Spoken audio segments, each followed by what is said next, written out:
I'm Justin Darcy from bets.com.au, and today I'll be previewing the two Group 1s run on Friday and Saturday. First of all, the Moir Stakes at Moonee Valley, run over 1,000 metres, and Saturday's Underwood Stakes at Sandown, run over 1,800 at weight for age level.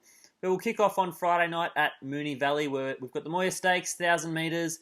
It's going to be a hot run contest. We know that. We've got the 3-year-old Profiteer, first up from his 2-year-old season. He's going to roll forward. He's going to play a bit of catch me if he can, and he could well burn them off, but I'm going to go with a little bit more value here in the Inferno. He's about second or third in the market at the moment. He was very impressive winning the McEwen Stakes. Forget the first up run. He wasn't ready for it. He was ridden a little bit backwards. This time he's going to get a very similar run as to what he did in the McEwen. He'll be about 3 pairs back, 1 off the fence. He's going to swoop wide. He's going to relish this hot tempo, which is key.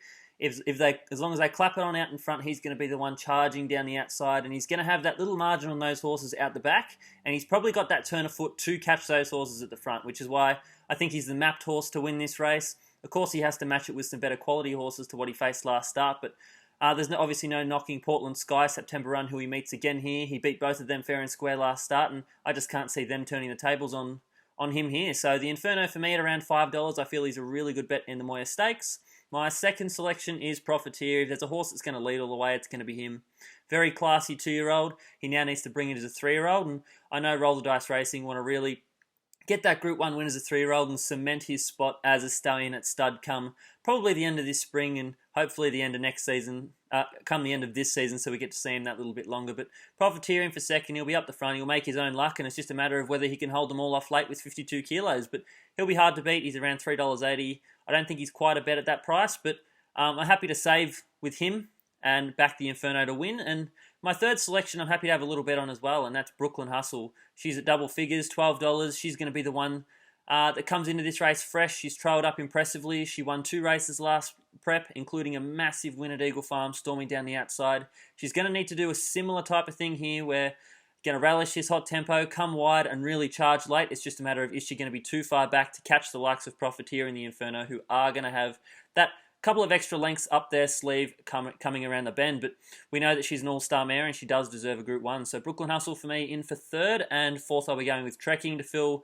the first 4. He's the proven horse at this level, and although he's probably not quite at his best as he was 2 or 3 seasons ago, we know he's seasoned. We know that he's always competitive and no matter what he runs in. So I'll chuck in Trekking to run in the top 4. So just to quickly recap the Moir, I'm going with the Inferno on top to beat Profiteer, Brooklyn Hustle, and Trekking. Now, Saturday's Underwood Stakes at weight for age level over 1,800 metres.